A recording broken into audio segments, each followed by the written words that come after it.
Hello, कैसे हो आप लोग। मैं मनदीप गौतम टारगेट इंस्टीट्यूट कानला के ऑफिशियल चैनल पर आप लोगों का हार्दिक स्वागत करता हूं। जैसे कि आप लोगों को पता है कि हमने जीके के 5000 ऑब्जेक्टिव क्वेश्चन की सीरीज चलाई हुई है और उनमें से 150 क्वेश्चन हमने कंप्लीट कर लिए हैं। और आप सभी को पता है कि हम अपनी वीडियो के अंत में 5 क्वेश्चन आपको देते हैं जिनका आंसर आपको कमेंट्स बॉक्स में देना होता है। तो काफ़ी बच्चे प्रयास कर रहे हैं और कमेंट्स बॉक्स में सही आंसर दे रहे हैं। तो बच्चों आंसर देते रहो और पढ़ाई करते रहो। तो चलते हैं लास्ट वीडियो के उन 5 क्वेश्चन लेकर जिनका आंसर आपको कमेंट्स बॉक्स में देना था। तो पहला क्वेश्चन था 23 सितंबर को ब्लैंक दे दिया गया, मनाया जाता है कि 23 सितंबर को किस रूप में मनाते हैं बच्चों। तो देखते हैं ग्रीष्म क्रांति। तो बच्चों जो ग्रीष्म क्रांति है ये मनाई जाती है 21 जून को। बसंत विषुव की बात करते हैं बच्चों, ये मनाया जाता है 21 मार्च को। और शरद विषुव की बात करते हैं बच्चों, ये मनाते हैं 23 सितंबर को। और शीत क्रांति मनाई जाती है बच्चों 22 दिसंबर को। 22 दिसंबर को शीत क्रांति मनाते हैं। शरद विषुव 23 सितंबर को, 21 मार्च को बसंत विषुव, ग्रीष्म क्रांति 21 जून को। तो हमसे क्वेश्चन किया गया है बच्चों 23 सितंबर, तो क्या मनाते हैं बच्चों 23 सितंबर को शरद विषुव के रूप में मनाते हैं। एक बार पृथ्वी की स्थिति भी देख लेते हैं 23 सितंबर को पृथ्वी की स्थिति क्या होती है बच्चों। तो देखते हैं, देखो ये हमारा बच्चों ग्लोब है। यदि हमें ग्लोब के बीचों बीच एक लाइन खींचते हैं 0 डिग्री अक्षांश पर, इस लाइन को नाम दिया जाता है बच्चों भूमध्य रेखा। भूमध्य रेखा, और इसको विषुवत रेखा भी कहते हैं। और ये पृथ्वी को, ग्लोब को 2 भागों में डिवाइड करती है। जो ऊपर का पार्ट है बच्चों इसको बोलते हैं उत्तरी गोलार्ध, और जो बच्चों नीचे का पार्ट है इसको कहा जाता है दक्षिणी गोलार्ध। यदि हम बच्चों उत्तरी गोलार्ध में 23.5 डिग्री पर एक लाइन खींचते हैं, इस लाइन को बोलते हैं कर्क रेखा। और जो नीचे है दक्षिण गोलार्ध में 23.5 पर यदि एक लाइन खींचते हैं बच्चों, इसको बोलते हैं मकर रेखा। तो अब देखते हैं बच्चों, एक स्थिति होती है जहाँ पर सूर्य लंबवत पड़ता है। जहाँ पर सूर्य क्या होता है बच्चों, लंबवत पड़ता है, वहाँ पर बच्चों गर्मी होती है। वहाँ पर क्या होती है बच्चों, गर्मी होती है। तो किस स्थान पर किस समय सूर्य लंबवत पड़ता है पृथ्वी पर, ये हमें पता होना चाहिए। जैसे हम बात करते हैं बच्चों 21 मार्च की, तो 21 मार्च को बच्चों भूमध्य रेखा पर सूर्य लंबवत पड़ता है। तो 21 मार्च को भूमध्य रेखा पर गर्मी होती है और कर्क मकर रेखा पर दिन और रात की अवधि बराबर होती है। याद रखना बच्चों 21 मार्च को क्या होता है, दिन रात की अवधि, दिन रात की जो अवधि होती है बराबर होती है। क्या होती है बच्चों, बराबर होती है दिन रात की अवधि 21 मार्च को। 21 मार्च के बाद सूर्य उत्तर की ओर बढ़ने लगता है बच्चों, और 21 जून को सूर्य कर्क रेखा पर लंबवत पड़ता है। तो 21 जून को उत्तरी गोलार्ध में कर्क रेखा पर गर्मी होती है, जबकि मकर रेखा पर बच्चों क्या होती है, जून के महीने में सर्दी होती है। क्योंकि सूर्य तो यहाँ पर चला गया, तो यहाँ पर क्या हो जाएगी बच्चों, सर्दी हो जाएगी। याद रखना आप लोगों को, जब कर्क रेखा पर गर्मी होती है तो मकर रेखा पर बच्चों सर्दी होती है, क्योंकि सूर्य कर्क रेखा पर होता है, मकर रेखा पर लंबवत नहीं पड़ता। तो 21 जून के बाद बच्चों क्या होता है, सूर्य नीचे की ओर आने लगता है और 23 सितंबर को बच्चों पुनः विषुवत रेखा पर लंबवत पड़ता है और 23 सितंबर को दोबारा से दिन रात की अवधि पृथ्वी पर बराबर हो जाती है। 23 नंबर के बाद बच्चों सूर्य नीचे की ओर बढ़ने लगता है दक्षिण की ओर, और 22 दिसंबर को बच्चों सूर्य मकर रेखा पर लंबवत पड़ता है। तो दिसंबर के महीने बच्चों मकर रेखा पर गर्मी होती है, इसके अपोजिट कर्क रेखा पर क्या होती है बच्चों, सर्दी होती है दिसंबर के माह में। तो 22 दिसंबर के बाद सूर्य ऊपर की ओर बढ़ने लगता है और 21 मार्च को पुनः भूमध्य रेखा पर लंबवत चमकता है और दिन रात की अवधि बराबर होती है। तो बच्चों क्या समझ में आया कि जो सूर्य है कर्क और मकर रेखाओं के बीच वर्ष भर भ्रमण करता रहता है। तो ठीक है बच्चों, 151वां क्वेश्चन काफ़ी अच्छा क्वेश्चन था। आप सभी फैक्ट नोट करिए उसके, और आगे चलते हैं अब नेक्स्ट क्वेश्चन लेकर, क्वेश्चन नंबर 152। तो नेक्स्ट क्वेश्चन है 152। भारत के उत्तर पश्चिम का पर्वत है, तो भारत के उत्तर पश्चिम में कौन सा पर्वत पड़ता है बच्चों, अब देखते हैं। जैसे हमें भारत का मैप ड्रॉ करते हैं, ये हमने उत्तर भारत का मैप ड्रॉ कर लिया बच्चों। तो यहाँ पर पड़ता है बच्चों राजस्थान में एक पर्वत अरावली पर्वत। ये पर्वत कौन सा है बच्चों, अरावली पर्वत। उसके बाद एक पर्वत पड़ता है विंध्याचल। विंध्याचल जो पर्वत है ये उत्तर और दक्षिण भारत को 2 भागों में डिवाइड करता है। कौन सा पर्वत बच्चों, विंध्याचल पर्वत। उसके बाद विंध्याचल के नीचे मध्य प्रदेश छत्तीसगढ़ में एक पर्वत है सतपुड़ा पर्वत। सतपुड़ा पर्वत है। और बच्चों एक क्वेश्चन काफ़ी अच्छा आता है एग्जाम में कई बार कि विंध्याचल और सतपुड़ा पर्वत के बीच कौन सी नदी बहती है, तो याद रखना है आप लोगों को नर्मदा नदी। विंध्याचल और सतपुड़ा के मध्य है जो नदी बहती है बच्चों, नर्मदा नदी है। तो आगे चलते हैं। एक पर्वत है हिंदू कुश, इसको देखते हैं। जो हिंदू कुश पर्वत है बच्चों ये 2 देशों के मध्य स्थित है। वो देश है अफगानिस्तान और पाकिस्तान। हिंदू कुश जो पर्वत है बच्चों इसके ऊपर अफगानिस्तान और नीचे क्या है बच्चों, पाकिस्तान है। तो अब देखते हैं कौन सा उत्तर पश्चिम का पर्वत है। तो यदि हम दिशा ड्रॉ करते हैं तो ऊपर बच्चों कौन सी दिशा है, उत्तर, नीचे दक्षिण, इधर बच्चों पश्चिम और इधर बच्चों पूर्व। यदि हम बात करते हैं इस दिशा की तो कौन सी दिशा होगी बच्चों, उत्तर पश्चिम दिशा। जो हिंदू कुश पर्वत है बच्चों वो किस दिशा में होगा, उत्तर पश्चिम दिशा में होगा। तो इसका सही आंसर क्या है बच्चों, हिंदू कुश। हिंदू कुश पर्वत भारत के उत्तर पश्चिम में स्थित है। आप लोगों को ये चारों पर्वत भी याद रखने हैं, इनके फैक्ट जो है नोट करना। तो आगे चलते हैं बच्चों अपना नेक्स्ट क्वेश्चन लेकर, क्वेश्चन नंबर 153। और बच्चों 153 में है भारत वर्ष की जल क्षेत्र सीमा कहाँ तक फैली हुई है। तो अब देखते हैं भारत के जो जलीय क्षेत्र की सीमा है उसको।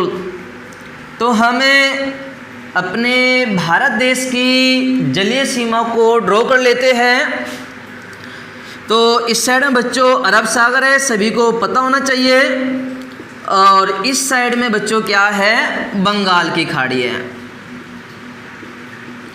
तो बच्चों ये भी पता होना चाहिए आप लोगों की एक सार नहीं है, कटा फटा है। तो हम क्या करते हैं, सबसे पहले एक लाइन ड्रॉ करते हैं। इस लाइन को बोलते हैं बच्चों आधार रेखा।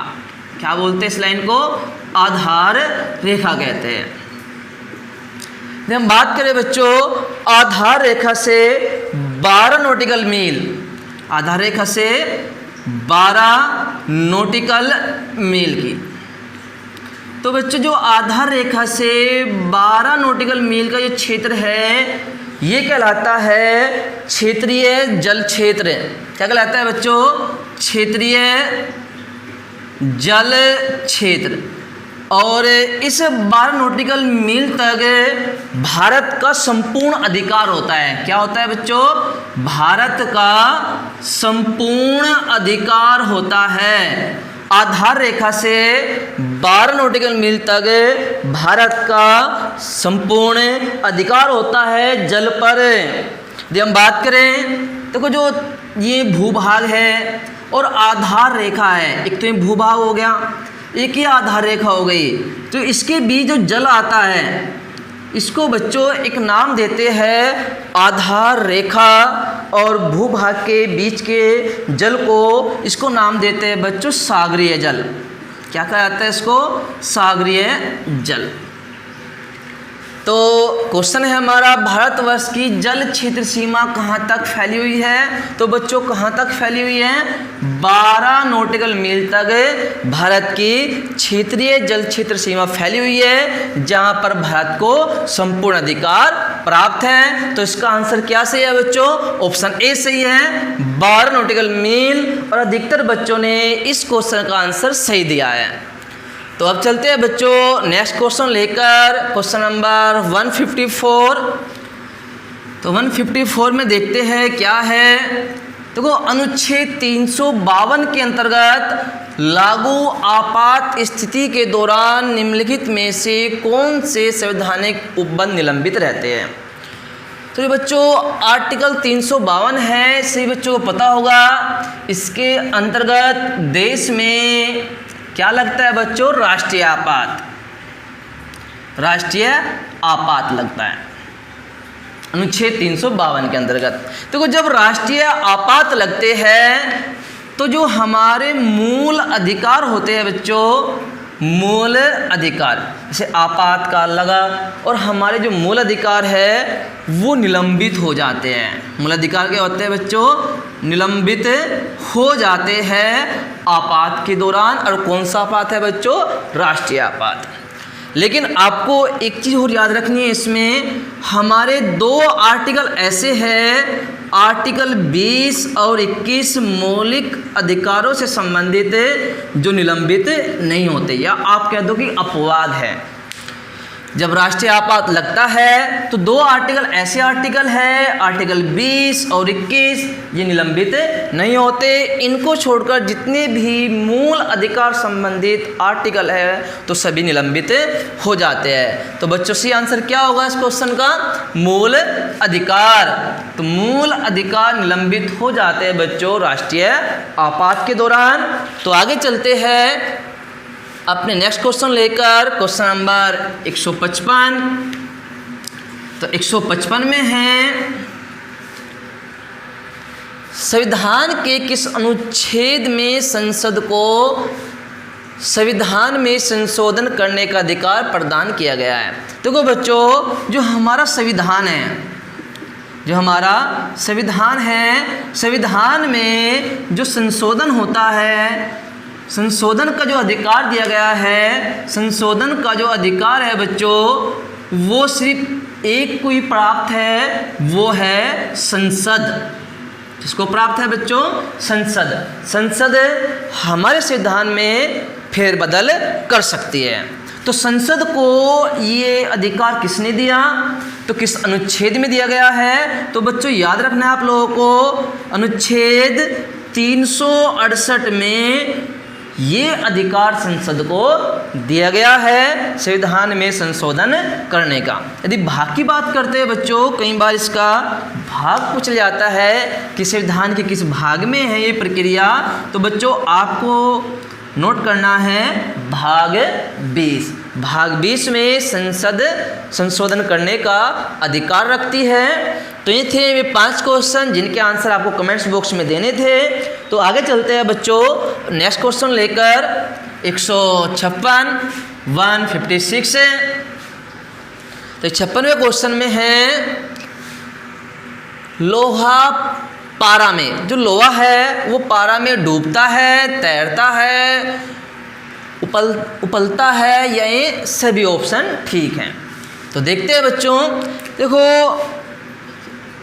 यदि पदार्थ, यदि क्या होता है पदार्थ, यदि पदार्थ द्रव से अधिक घनत्व वाला होता है, द्रव से अधिक घनत्व वाला होता है। देखो बच्चों, आपको नोट करना है, यदि पदार्थ द्रव से अधिक घनत्व रखता है तो क्या होगा बच्चों, ऐसी स्थिति में पदार्थ डूब जाएगा। क्या होगा बच्चों, डूब जाएगा। ठीक है, तो आगे चलते हैं। यदि क्या हो बच्चों, पदार्थ द्रव से कम घनत्व वाला हो। क्या हो बच्चों, पदार्थ का घनत्व कम हो और द्रव का घनत्व ज़्यादा हो, तो ऐसी स्थिति में क्या होता है बच्चों, पदार्थ क्या होता है बच्चों, द्रव पर तैरता है। क्या होगा, पदार्थ तैरेगा। पदार्थ क्या होगा बच्चों, द्रव पर तैरेगा। तो अब देखते हैं लोहा और पारा। तो जो लोहा है इसका घनत्व क्या होता है, कम होता है, और पारे का घनत्व क्या होता है बच्चों, अधिक होता है। पारे का घनत्व अधिक है और लोहे का घनत्व क्या है बच्चों, कम है। तो मैंने अभी बताया, यदि पदार्थ का घनत्व क्या होता है बच्चों, कम होता है, तो पदार्थ क्या होता है, तैरता है। तो क्या होगा, यदि हम पारे में लोहा डाल दे तो लोहा क्या करेगा बच्चों, तैरना प्रारंभ कर देगा। तो ऑप्शन सही कौन सा होगा, बी सही ऑप्शन होगा बच्चों। कौन सा ऑप्शन सही है, बी ऑप्शन सही है। समझ आया होगा, नोट करना सही फैक्ट को, अच्छे फैक्ट है। आगे चलते हैं अपने नेक्स्ट क्वेश्चन लेकर 157। तो हमारा नेक्स्ट क्वेश्चन है बच्चों 157, और 157 में है, एक झील की सतह पर जल जमने जा रहा है, तो इसके तल पर पानी का तापमान क्या होगा। देखो बच्चों, ये झील है ठंडे क्षेत्र में, कोई ठंडा क्षेत्र है और वहाँ पर कोई झील है। तो झील का जो पानी है जो जमता है, तो क्या टेम्परेचर होता है, 0 डिग्री सेल्सियस। तो जब झील की ऊपरी सतह जमने लगती है, तो जो झील के नीचे का पानी होता है बच्चों, ये नहीं जमता। क्यों नहीं जमता, क्योंकि इसका टेम्परेचर होता है 4 डिग्री सेल्सियस। 4 डिग्री सेल्सियस होता है। और यही क्वेश्चन हमसे पूछा है कि यदि झील की सतह जमने जा रही हो तो इसके तल पर पानी का तापमान क्या होगा बच्चों, 4 डिग्री सेल्सियस होता है। अब यदि बात करें बच्चों कि ठंड माइनस में चली गई, -5 डिग्री सेल्सियस हो गई, तब भी नहीं जमनेगा नीचे का पानी। तो बच्चों तब भी नहीं जमनेगा, चाहे टेम्परेचर कितना भी कम हो जाए ऊपर का, तो झील के अंदर का पानी नहीं जमने का। तो कारण क्या होता है बच्चों, यदि हम कारण की बात करें, कारण क्या होता है, यदि कारण है तो कारण क्या है बच्चों, इसका कारण ये है कि जो बर्फ़ होती है, बर्फ़ पे ऊष्मा की कुचालक होती है। बर्फ़ क्या होती है बच्चों, ऊष्मा की कुचालक होती है। तो जो अंदर की ऊष्मा है वो बाहर नहीं जाने पाती, और जो बाहर की ऊष्मा है वो बच्चों अंदर नहीं आने पाती, और तो अंदर का टेम्परेचर इतना ही बना रहता है, तो इसमें कोई परिवर्तन नहीं होता। तो बच्चों सही आंसर क्या है, तो ऑप्शन सी सही है, 4 डिग्री सेल्सियस। क्या सही है, सी सही है, 4 डिग्री सेल्सियस। तो अब चलते हैं बच्चों अपने नेक्स्ट क्वेश्चन लेकर, क्वेश्चन नंबर 158। समझ आया होगा, अच्छा क्वेश्चन है। तो आगे चलते हैं 158 को लेकर। देखो मैंने अभी क्वेश्चन कराया था इस टाइप का कि कहाँ पर सर्दी होगी, कहाँ पर गर्मी होगी, किस समय में। तो देखते हैं 158 क्वेश्चन है, जब भारत में सर्दी होती है तब निम्नलिखित में से किस देश में गर्मी होती है। तो देखते हैं बच्चों किस देश में गर्मी होगी। जैसे हमें ग्लोब बनाए, ग्लोब पर फिर वही लाइनें ड्रॉ कर दे, बीच में भूमध्य रेखा, ऊपर बच्चों कर्क रेखा और नीचे बच्चों मकर रेखा। देखो बच्चों, जब भारत में सर्दी होती है तो कब होती है भारत में सर्दी, जब सूर्य मकर रेखा पर होता है। जब सूर्य क्या होता है, मकर रेखा पर होता है, दिसंबर के महीने में। तो सूर्य मकर रेखा पर होता है तो भारत में सर्दी होती है, अर्थात कर्क रेखा पर सर्दी होती है। तो भारत कर्क रेखा पर स्थित है उत्तरी गोलार्ध में, उत्तरी गोलार्ध में। देखो बच्चों, जब दक्षिण गोलार्ध में दक्षिणी गोलार्ध में गर्मी होती है, यहाँ पर गर्मी होगी, तो यहाँ पर क्या होगा बच्चों, सर्दी होगी, ठंड होगी। तो जो देश उत्तरी गोलार्ध में होंगे तो उनमें ठंड होगी दिसंबर के महीने में, जो देश दक्षिणी गोलार्ध में होंगे तो दिसंबर के महीने में उन देशों में गर्मी होगी। तो देखते हैं बच्चों स्पेन, तो स्पेन तो बच्चों उत्तरी गोलार्ध का देश है, तो भारत में सर्दी है तो स्पेन में भी सर्दी है। बात करते हैं बच्चों डेनमार्क की, तो डेनमार्क भी उत्तरी गोलार्ध का है, तो भारत में सर्दी है तो डेनमार्क में बच्चों सर्दी होगी। बात करें नॉर्वे की, तो नॉर्वे भी उत्तरी गोलार्ध का देश है, तो भारत में सर्दी होगी उत्तरी गोलार्ध में, तो नॉर्वे में भी क्या होगी बच्चों, सर्दी होगी। तो एक देश बच्चा न्यूजीलैंड, तो न्यूजीलैंड बच्चों मकर रेखा पर स्थित है। जो न्यूजीलैंड है बच्चों वो देश कहाँ पड़ता है, मकर रेखा पर स्थित है। और जब उत्तरी गोलार्ध में सर्दी हो रही होती है तो मकर रेखा पर क्या हो रही होती है बच्चों, गर्मी हो रही होती है। तो वो देश कौन सा है बच्चों, न्यूजीलैंड। तो न्यूजीलैंड में गर्मी होती है, जब भारत में या कह दो आप उत्तरी गोलार्ध में सर्दी होती है। तो आगे चलते हैं बच्चों, अब नेक्स्ट क्वेश्चन को लेकर समझा होगा, अच्छा क्वेश्चन है, सभी फैक्ट मैंने आपको पिछले क्वेश्चन में बता दिए थे और दोबारा फिर रिवाइज करा दिया। तो आगे चलते हैं अपने नेक्स्ट क्वेश्चन लेकर, क्वेश्चन नंबर 159। और बच्चों 159 क्वेश्चन है हमारा, उत्तरी एवं दक्षिणी कोरिया के मध्य सीमा को किसके द्वारा अंकित किया जाता है। तो कौन सी सीमा है उत्तरी और दक्षिण कोरिया के मध्य।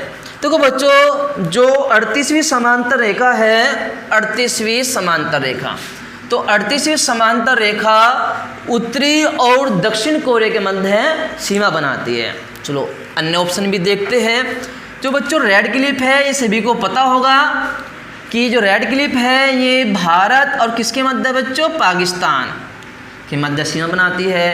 यदि बात करें बच्चों 49 के, तो ये अमेरिका और बच्चों कनाडा के मध्य सीमा बनाती है। यदि बात करते हैं बच्चों 17वीं समांतर रेखा की, तो ये वो लाइन है जो उत्तरी और दक्षिणी वियतनाम के मध्य सीमा बनाती है। तो बच्चों 17वीं समांतर रेखा उत्तरी और दक्षिणी वियतनाम, रेड क्लिप सभी को पता होना चाहिए। 49वीं समांतर रेखा अमेरिका और कनाडा के मध्य है, और 38वीं उत्तरी एवं दक्षिण कोरिया के मध्य सीमा बनाती है। तो बच्चों समझ आया होगा। तो आगे चलते हैं अपने नेक्स्ट क्वेश्चन लेकर, क्वेश्चन नंबर 160। तो नेक्स्ट क्वेश्चन में है, बादल किस मंडल में अवतरित होता है। ठीक है बच्चों, मैंने लास्ट क्लासों में आपको इनके बारे में बताया था कि जो पृथ्वी का वायुमंडल है, तो वायुमंडल को हम कितने भागों में बांटते हैं बच्चों, 5 भागों में। ये आपके नाम याद होना चाहिए। तो सबसे निचला जो मंडल होता है उस मंडल को हम बोलते हैं अक्षोमंडल। जो इसके ऊपर जो मंडल होता है बच्चों, कई बार ये जो वायुमंडल है इनका क्रम आपको सजाने को एग्जाम में देते हैं कि क्रम सजाओ ऊपर से नीचे की ओर या नीचे से ऊपर की ओर। तो अक्षोमंडल, दूसरा है समताप मंडल, तीसरा है बच्चों मध्यमंडल, चौथा है बच्चों आयन मंडल, और सबसे जो लास्ट का मंडल है बच्चों वो कौन सा है, बाह्य मंडल। तो इस तरह जो पृथ्वी है, पृथ्वी के जो वायुमंडल को 5 भागों में बांटते हैं। सबसे नीचे का मंडल अक्षो बच्चों, फिर समताप, फिर मध्य, फिर आयन, और सबसे बाहर का बाह्य मंडल। तो जो हमारा अक्षोमंडल है, अक्षोमंडल में ही सभी प्राकृतिक घटनाएं होती है, जैसे बादल का बनना, बारिश होना, भूकंप आना, सुनामी आना। तो सभी घटनाएं किस में होती है बच्चों, अक्षोमंडल में होती है। मैंने लास्ट क्लास में भी इस क्वेश्चन को रिवाइज कराया था। तो सही आंसर क्या होगा बच्चों, अक्षोमंडल। तो अक्षोमंडल में ही बादल बनते हैं, सुनामी आती है, भूकंप आते हैं, चट्टान स्लाइड करती है, तो अन्य प्रक्रियाएं होती है जो प्राकृतिक घटनाएं हैं। तो आगे चलते हैं बच्चों अपने नेक्स्ट क्वेश्चन लेकर, क्वेश्चन नंबर 161। तब देखते हैं हम नेक्स्ट क्वेश्चन क्या है। काफ़ी अच्छा क्वेश्चन है, अक्सर ये क्वेश्चन एग्जाम में आता है। तो क्वेश्चन है राज्यसभा का अध्यक्ष होता है। देखो बच्चों, जो राज्यसभा का अध्यक्ष होता है हमारे यहाँ पर वो कौन बनता है? उपराष्ट्रपति। उपराष्ट्रपति बच्चों राज्यसभा का क्या होता है? अध्यक्ष होता है। और आपको एक चीज़ और नोट करनी है, जो राज्यसभा है बच्चों इसको हम उच्च सदन भी कहते हैं, कई बार एग्जाम में आ जाता है उच्च सदन। इसको हम स्थायी सदन कहते हैं बच्चों। स्थायी सदन कहने का मीन्स है कि ये कभी भंग नहीं होता, इसका इसको स्थायी सदन कहा जाता है। तो जो उपराष्ट्रपति होता है बच्चों वो राज्यसभा क्या होता है? अध्यक्ष होता है। और आपको एक बात और नोट करनी है, काफ़ी इम्पोर्टेंट रहती है एग्जाम में, कि जो उपराष्ट्रपति होता है ये किस सदन का सदस्य होता है? ये राज्यसभा का सदस्य होता है या लोकसभा का सदस्य होता है या इनमें से कोई नहीं? तो बच्चों याद रखना आप लोगों को, जो भारत में उपराष्ट्रपति होता है ये किसी भी सदन का सदस्य नहीं होता, किसी भी सदन का सदस्य नहीं होता, ना ही लोकसभा का बच्चों और ना ही राज्यसभा का। राज्यसभा का अध्यक्ष होता है लेकिन सदस्य नहीं होता बच्चों। तो सही आंसर क्या है? 161 का बी ऑप्शन सही है बच्चों। कौन सा सही है बच्चों? बी ऑप्शन है सही है। तो अब चलते हैं बच्चों अब नेक्स्ट क्वेश्चन लेकर 162। तो 162 में है 162 में जलियांवाला बाग की दुर्घटना किस सन में हुई थी? तो देखते हैं बच्चों जलियांवाला बाग की दुर्घटना किस सन में हुई थी। जैसे आपको पता होगा कि जो महात्मा गांधी थे 1915 में भारत आए थे और बड़ी प्रसिद्धि प्राप्त थी गांधी जी को इस टाइम पर। तो गांधी जी ने रोलेक्ट एक्ट के विरोध में 6 अप्रैल को गांधी जी विरोध कर रहे थे रोलेक्ट एक्ट का। और गांधी जी ने रोलेक्ट एक्ट के विरोध में 6 अप्रैल 1913 को एक हड़ताल का आयोजन करने की घोषणा की। तो हुआ ऐसा बच्चों, तो अधिकांश प्रांतों में गांधी जी के कहने पर हड़तालें की गई। ऐसी हड़तालें पंजाब में भी की गई और पंजाब में 2 प्रसिद्ध क्रांतिकारी को इस हड़ताल में गिरफ्तार कर लिया गया। 2 प्रसिद्ध क्रांतिकारी कौन थे बच्चों? डॉक्टर सत्यपाल और दूसरा नाम है बच्चों सैफुद्दीन किचलू। सैफुद्दीन किचलू। तो जब हड़तालें चल रही थी 6 अप्रैल को, तो पंजाब के 2 प्रसिद्ध क्रांतिकारियों को गिरफ्तार कर लिया जाता है। तो गिरफ्तार होने के बाद पंजाब के लोग इनकी गिरफ्तारी को लेकर 13 अप्रैल 1919 को बच्चों 13 अप्रैल 1919 को जलियांवाला बाग में, कहाँ बच्चों? जलियांवाला बाग में एक जनसभा का आयोजन करते हैं और काफ़ी भारतीय हजारों की संख्या में इकट्ठा होते हैं। तो 13 अप्रैल 1919 को जलियांवाले बाग में जनसभा में जनरल डायर अंधाधुंध गोलियां चलाने का आदेश दे देते हैं और हजारों निहत्थे भारतीय मारे जाते हैं। इस घटना को जलियांवाला बाग घटना कहा जाता है इतिहास में, क्योंकि इस घटना में हजारों भारतीय मारे गए थे। तो हमसे पूछा गया है किस सन में घटना हुई थी बच्चों ये? तो सन पूछा गया है। तो 13 अप्रैल 19 को घटना हुई थी, 13 अप्रैल 1919 को घटना हुई थी। बोले एक्ट भी याद रखना आप लोगों को बच्चों, 6 अप्रैल 1913 नहीं 1919 कर लेना आप, 6 अप्रैल 1919 कर लेना। तो सही फैक्ट नोट करना। तो आगे चलते हैं अपने नेक्स्ट क्वेश्चन लेकर, क्वेश्चन नंबर 163। तो 163 में है चंपारण संघर्ष के दौरान महात्मा गांधी के साथ कौन कौन शामिल थे। तो अब देखते हैं बच्चों चंपारण सत्याग्रह के बारे में। देखो 1916 में लखनऊ में कांग्रेस का अधिवेशन होता है और इस कांग्रेस के अधिवेशन में महात्मा गांधी भी शामिल होते हैं। तो महात्मा गांधी शामिल होते हैं। महात्मा गांधी से बिहार के चंपारण में किसानों की दुर्दशा का ब्यौरा एक व्यक्ति प्रस्तुत करते हैं। उस व्यक्ति का नाम होता है राजकुमार शुक्ल। ठीक है बच्चों, राजकुमार शुक्ल गांधी जी से लखनऊ में मिलते हैं और चंपारण में किसानों की दुर्दशा की व्याख्या करते हैं गांधी के समक्ष। तो गांधी जी चंपारण जाते हैं अपने अनुयायियों के साथ, और वो कौन होते हैं, ब्यौरा करने, और वहाँ पर एक सत्याग्रह करते हैं, चंपारण सत्याग्रह, और किसानों को मुक्त कराते हैं नील की खेती से। तो देखते हैं बच्चों, एक तो थे डॉक्टर राजेंद्र प्रसाद, एक व्यक्ति थे महादेव देसाई,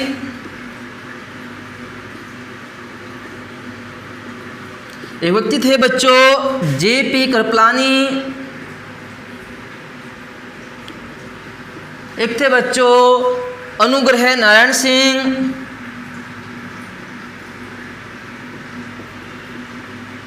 कई बार एग्जाम में आता है कि गांधी के साथ साथ कौन कौन चंपारण के दौरे पर गए थे। तो ये व्यक्ति थे कुछ महत्वपूर्ण व्यक्ति जो गए थे, राजेंद्र प्रसाद, महादेव देसाई, जेपी कृपलानी, अनुग्रह नारायण सिंह, और वहाँ जाकर ब्यौरा करते हैं और अपना सत्याग्रह प्रारंभ करते हैं और किसानों को नील की खेती से मुक्त कराते हैं। और बच्चों एक बात और नोट करनी है आप लोगों को कि चंपारण सत्याग्रह,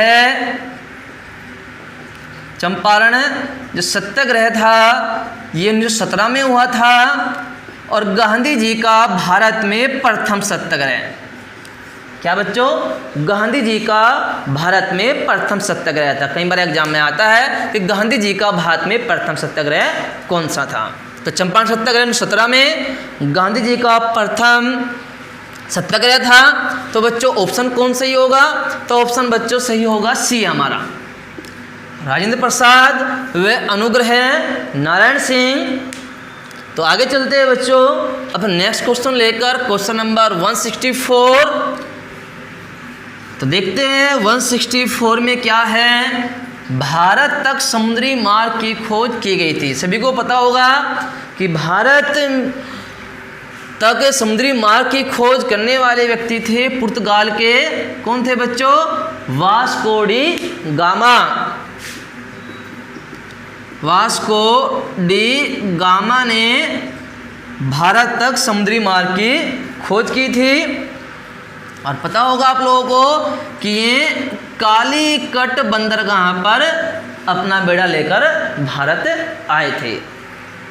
तो सन की यदि बात करते हैं बच्चों 1498 में इन्होंने भारत के लिए समुद्री मार्ग की खोज की। चलो आपको बच्चों एक फैक्ट और बताता हूँ वास्को डी गामा से संबंधित। कई बार आ सकता है आपके एग्जाम में क्वेश्चन कि वास्को डी गामा कितनी बार भारत आए। तो बच्चों याद रखना आप लोगों को कि जो वास्को डी गामा थे 3 बार भारत आए थे। सबसे पहले 1498 में समुद्री मार्ग की खोज कर भारत के लिए, दूसरा 1502, और याद रखना आप लोगों को तीसरी बार 1524 में आए थे बच्चों, 1524 में आए थे वास्को डी गामा भारत। और 1524 में वास्को डी गामा की कोचीन में बच्चों मृत्यु हो गई थी। वास्को डी गामा की 1524 ईस्वी में कोचीन में मृत्यु हो गई थी। तो अब चलते हैं बच्चों अपने नेक्स्ट क्वेश्चन लेकर, क्वेश्चन नंबर 165। तो 165 क्वेश्चन में है, निम्न में से एक परमाणु गैस है। देखो बच्चों, जिस गैस के परमाणु की अंतिम कक्षा में क्या होगा बच्चों, अष्टक पूर्ण होता है, अष्टक पूर्ण होता है। तो ये क्या होते हैं बच्चों, एक परमाणविक होते हैं। ठीक है बच्चों, वे क्या होते हैं, एक परमाणुविक होते हैं। जिस गैस की एक परमाणु की अंतिम कक्षा में अष्टक पूर्ण होता है बच्चों, वे क्या होते हैं, एक परमाणुविक होते हैं। जैसे आप कह सकते हो एक्यूरिया गैस है, एक्यूरिया गैस है। जो बच्चों एक्यूरिया गैसें होती है उनका अष्टक पूर्ण होता है और वे सभी बच्चों क्या होती है, एक परमाणुविक होती है। जैसे आप कह सकते हो हीलियम, नियोन, आर्गन बच्चों, क्रिप्टॉन, रेडॉन और जेनॉन। तो ये बच्चों एक्यूरिया गैस है और कैसी है बच्चों, एक परमाणुविक है, क्योंकि इनका अष्टक पूर्ण है। हीलियम को छोड़कर क्या है बच्चों, इनका अष्टक पूर्ण है। तो ये सभी क्या है बच्चों, एक परमाणुविक है। तो हाइड्रोजन एक परमाणुविक नहीं है बच्चों, क्लोरीन भी एक परमाणुविक नहीं है, नाइट्रोजन भी एक परमाणुविक नहीं है बच्चों, हीलियम एक परमाणुविक है, क्योंकि हीलियम क्या है बच्चों, एक्यूरिया गैस है। जो एक्यूरिया गैस होती है वो एक परमाणुविक होती है, क्योंकि वे किसी से कोई क्रिया नहीं करती। तो आगे चलते हैं बच्चों अपने उन 5 क्वेश्चन को लेकर, जिनके आंसर आपको कमेंट बॉक्स में देने हैं, और देखते हैं कौन कौन बच्चा इनके सही आंसर दे पाता है कमेंट्स बॉक्स में। तो आज का पहला क्वेश्चन है हमारा, प्रसिद्ध वृंदावन गार्डन स्थित है। तो कहाँ पर स्थित है बच्चों, प्रसिद्ध वृंदावन गार्डन? पिंजौर में, लखनऊ में, मैसूर में या बच्चों कन्याकुमारी में? तो ठीक है बच्चों, कमेंट्स बॉक्स में आंसर देना है। तो नेक्स्ट चलते हैं एक छोटे क्वेश्चन लेकर, करागम लोक नृत्य है। जो करागम लोक नृत्य है बच्चों, ये किस राज्य का है? आंध्र प्रदेश का है, तमिलनाडु का है, कर्नाटक का है या हिमाचल प्रदेश का है? तो आगे चलते हैं बच्चों नेक्स्ट क्वेश्चन लेकर, क्वेश्चन नंबर 168। देश के स्टॉक एक्सचेंजों को कौन नियमित करता है? तो BSE, RBI, ISE या बच्चों सेबी? तो कौन नियंत्रित करता है, आपको कमेंट्स बॉक्स में बताना है। तो आगे चलते हैं बच्चों नेक्स्ट क्वेश्चन लेकर 169। तो 169 में है बच्चों 1934 में भारत के लिए नियोजित अर्थव्यवस्था किसने लिखी थी? तो पहला ऑप्शन डॉक्टर VK राव, दूसरा ऑप्शन सर M विश्वेश्वरैया, तीसरा ऑप्शन नीलकांत रथ और चौथा ऑप्शन राजेंद्र पमार। तो अच्छा क्वेश्चन है, आंसर कमेंट्स बॉक्स में देना है बच्चों। तो नेक्स्ट चलते हैं अपने लास्ट क्वेश्चन लेकर 170 को। विश्व में सबसे अधिक कॉफी उत्पादक देश कौन सा है? किस देश में सबसे ज़्यादा कॉफी उत्पादित होती है बच्चों? चीन में, भारत में, मेक्सिको में या ब्राज़ील में? तो बच्चों इसका भी आंसर आप कमेंट्स बॉक्स में देना है। तो आज के लिए बच्चों इतना ही, धन्यवाद।